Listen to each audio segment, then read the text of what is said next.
Çalıştım çırpındım emeğim boşa, yine de kimseye yaralamadım.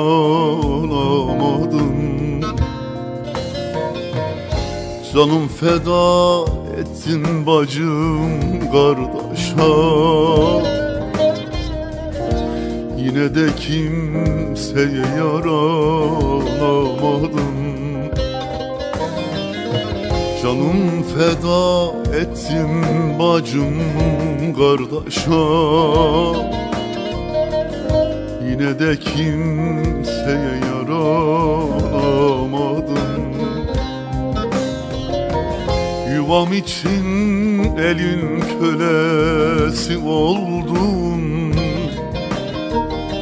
ekmeği aslanın ağzından aldın. Yavrularım doysun diye